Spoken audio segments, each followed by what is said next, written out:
Assalamualaikum warahmatullahi wabarakatuh. Alhamdulillah binikmatil iman wal islam. Wassalatu wassalam ala taha rasulillah wa ala yasin habibillah. Amma ba'du. Hadirin yang kami muliakan, terkhusus yang saya wakili, Ketua Yayasan Al-Ihsan Apan, dan pemerkarsa acara ini, pimpinan Pondok Al-Ihsan. Saya kira tidak perlu sebut nama, karena nama sudah cukup populer. Demikian pula sivitas pembina, ustaz, hadirin yang kami muliakan. Saya sedikit kurang sehat. Begitu pegang mic, sepertinya mic paham bahwa yang pegang saya kurang sehat. Sehingga kurang sehat juga mic-nya tadi.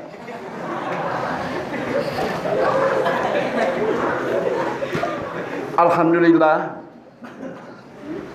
tadi penanggung jawab administrasi telah mengemukakan bahwa satu-satunya pondok yang sudah diizinkan bertatap muka adalah Pondok Al-Ihsan. Maka pengurus yayasan mengucapkan juga wa syukrilillah, syukurlah kepada Allah Subhanahu wa taala, segenap pembina pondok dan santrinya. Karena sekalipun diberi kesempatan untuk bertatap muka, tetapi ada kadang-kadang santri kalau belajar tidak mau menatap gurunya karena tidur. Ini aneh bin ajaib.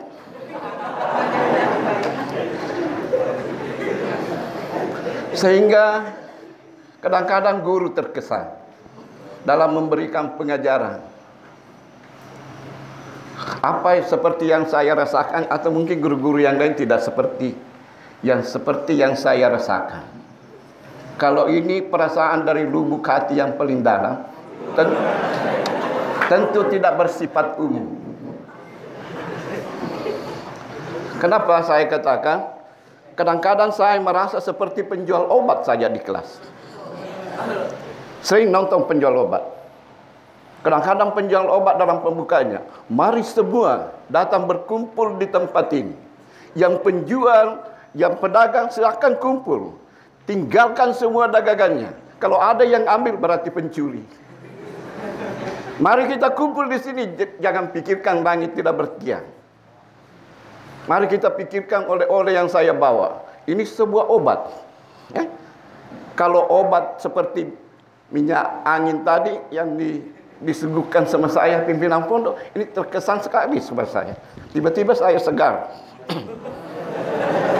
Obat ini kalau sakit tangan, digosokkan di tangan yang sakit, begal linu hilang. Digosokkan pada lutut yang sakit, insya Allah sakitnya hilang. Dan digosokkan di mana kepala yang sakit, insya Allah kepalanya hilang.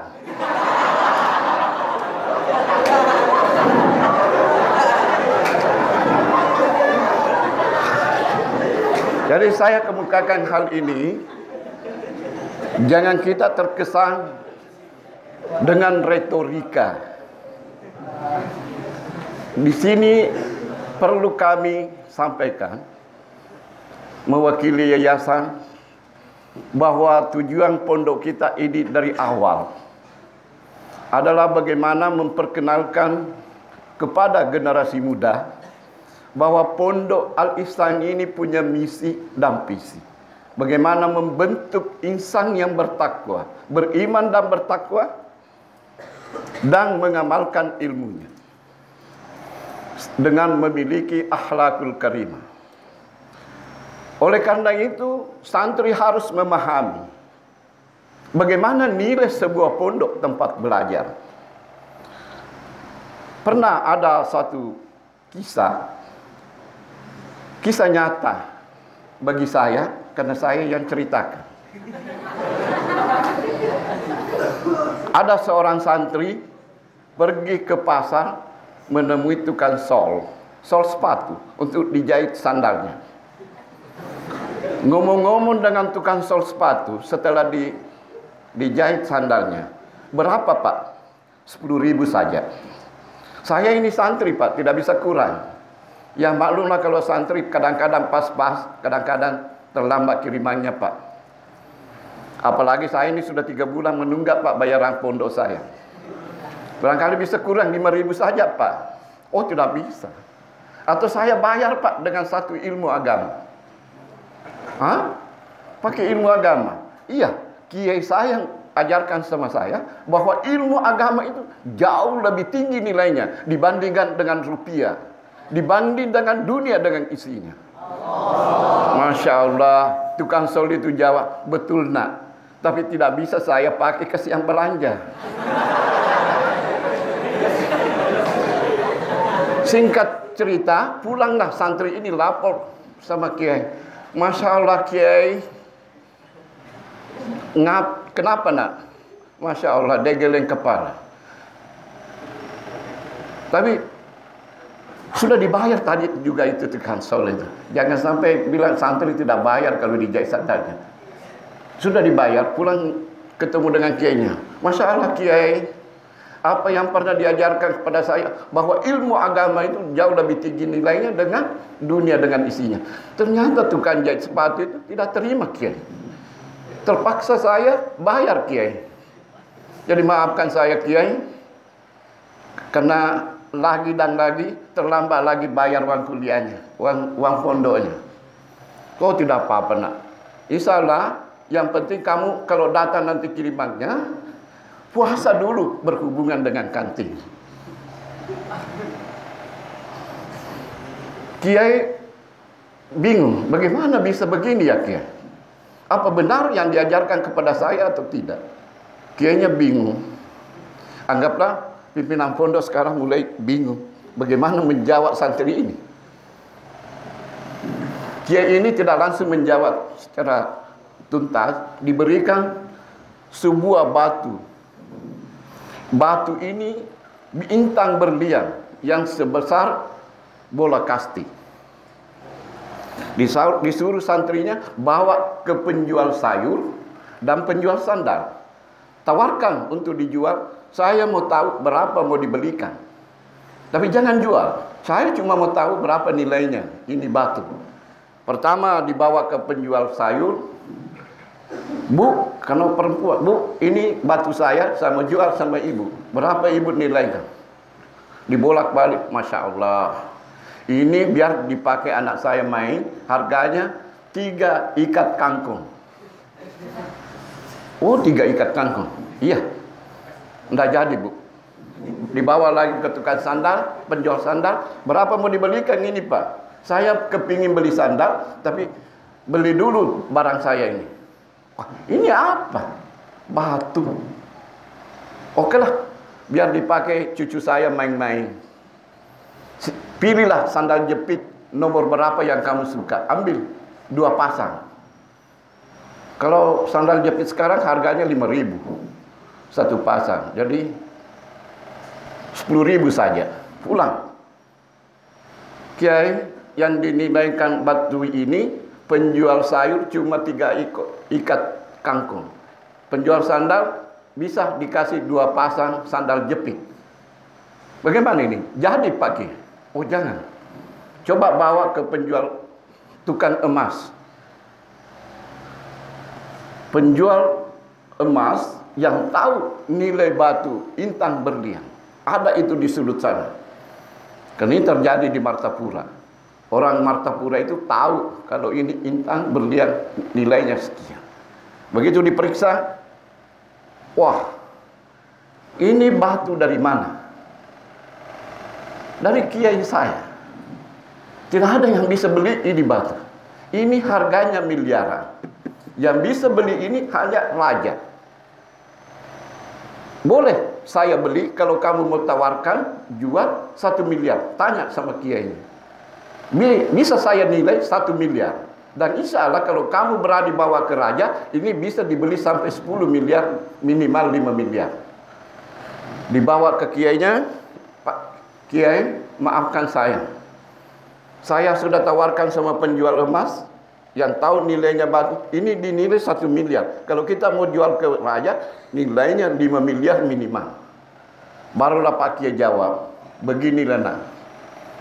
Orang yang tidak paham agama, orang yang tidak paham ilmu agama, seperti penjual sayur tadi dengan penjual sandal, tidak tahu nilai ini batu. Tapi manakala orang itu sudah paham agama, paham ilmu agama, maka dia paham nilainya ilmu dan agama itu. Bukti dia memahami, dia datang masukkan anaknya ke pondok sekolah. Jadi inilah yang kita mau cari di pondok ini.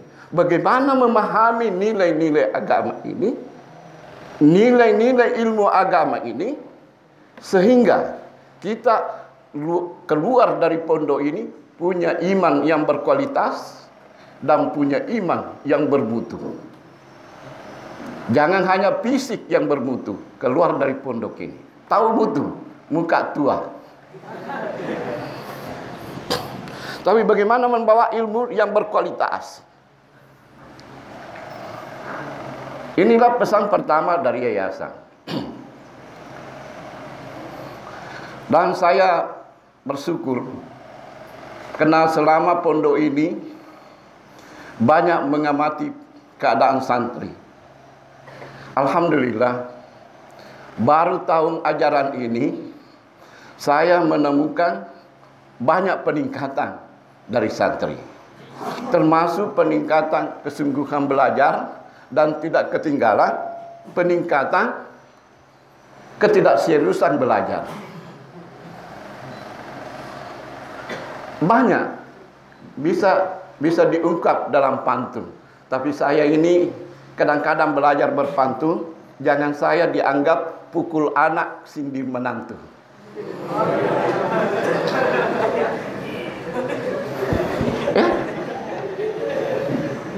Ada kucing di atas pematang,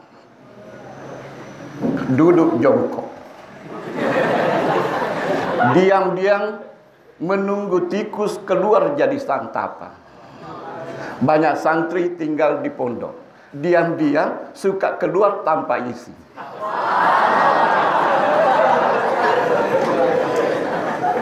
Ada juga petani kadang-kadang mau menyeberang sungai, hanya berdiri di pinggir sungai karena airnya deras, hujan lagi.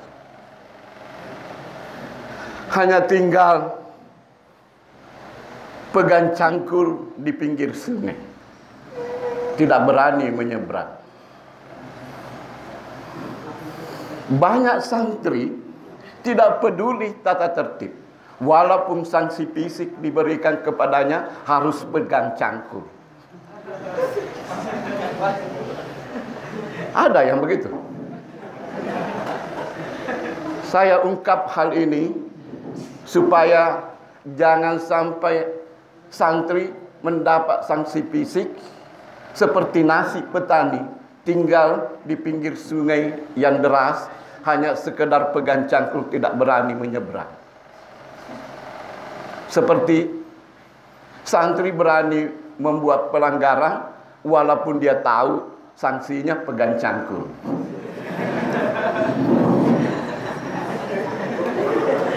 Ini sangat diharapkan oleh ketua yayasan. Bagaimana satu saja sering dia ungkap beliau kepada saya. Kadang-kadang face to face dengan beliau, dan kadang-kadang mungkin saya mendapatkan lewat mimpi.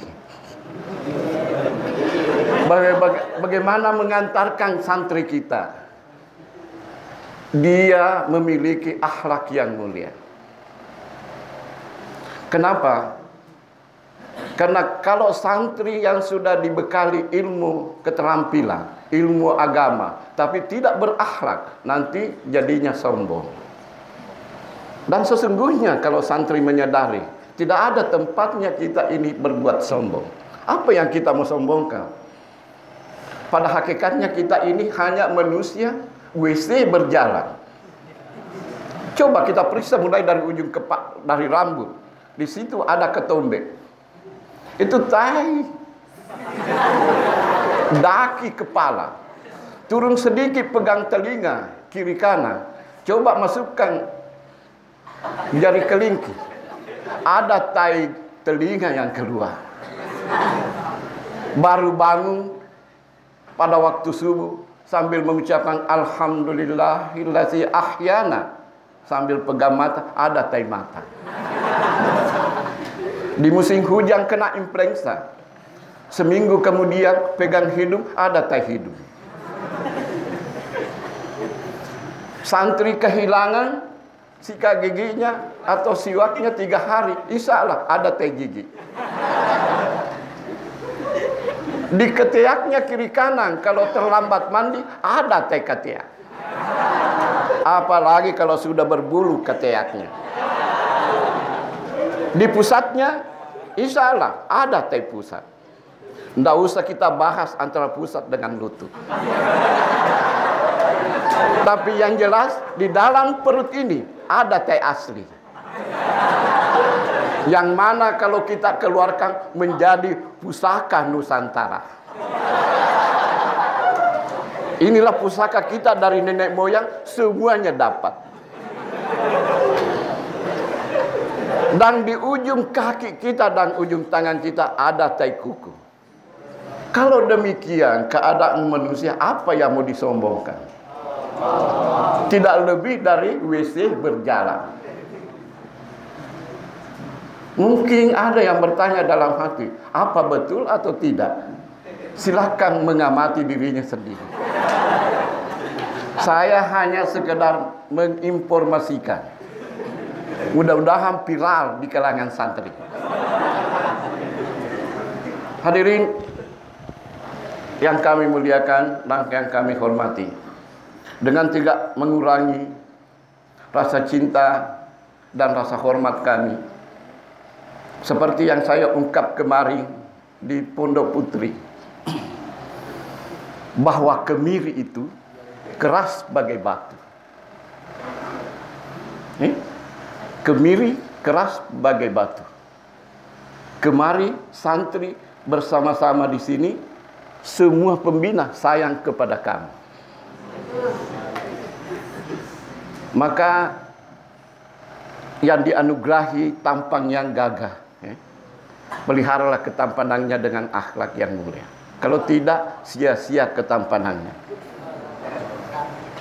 Dan kalau juga, alhamdulillah, kurang tampang, ya kurang tampang ini kalau mau diterjemahkan, dikasih penjelasan, ya jelek. Maka perbaikilah akhlaknya, karena sesungguhnya sudah ada nilai baik yang kamu miliki. Untuk apa? Casingnya bagus kalau pulsanya tidak ada. Buat apa jadi orang tampang kalau akhlaknya buruk? Dan bagi yang punya akhlak kurang baik dan tadi kurang beruntung tampangnya, maka sayangilah dirinya sendiri, karena tidak ada orang yang senang kepada kamu.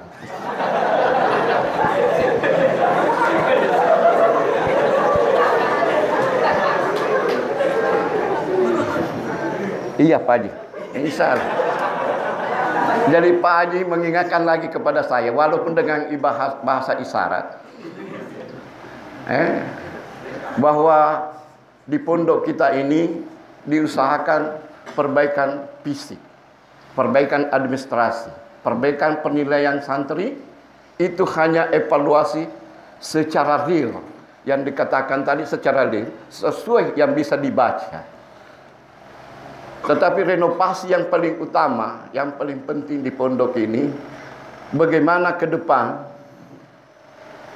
tidak ada lagi santri-santri kita ini tinggal di kelas 1. Tahu kelas 1? Kelasi. Kalau ditulis kelas 1, kalau itu langsung dibaca kelas 1, kelasi.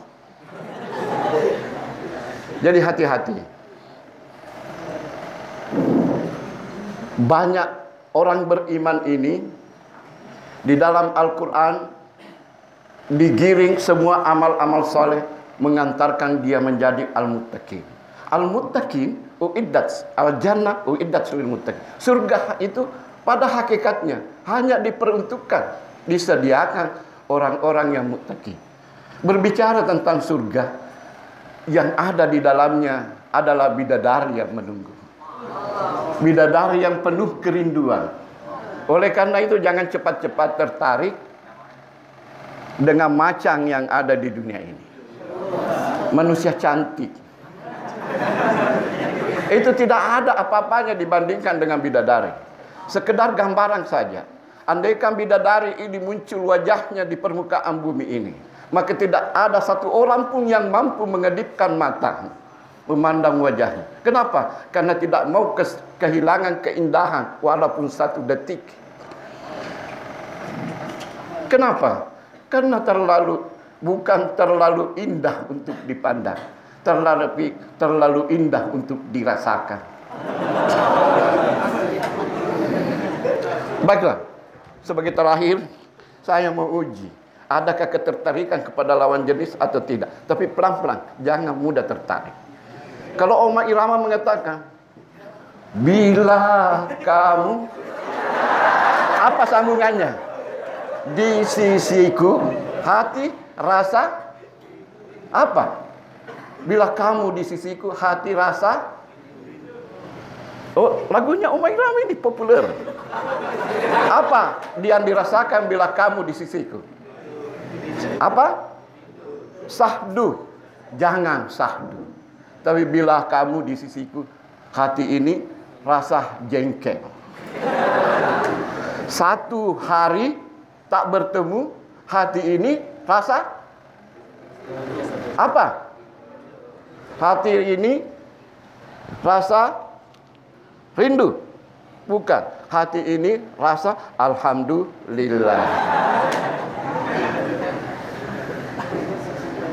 Kenapa saya ungkap hal ini? Karena yang bisa mematahkan gairah santri menuntut ilmu karena ketertarikan kepada lawan jenis. Dan di sini sudah ada yang dikeluarkan hanya karena pengaruh hawa nafsu. Ada hubungan hawa nafsu yang tidak dibenarkan oleh agama, bahkan ada silaturahmi kepada anak gadisnya orang.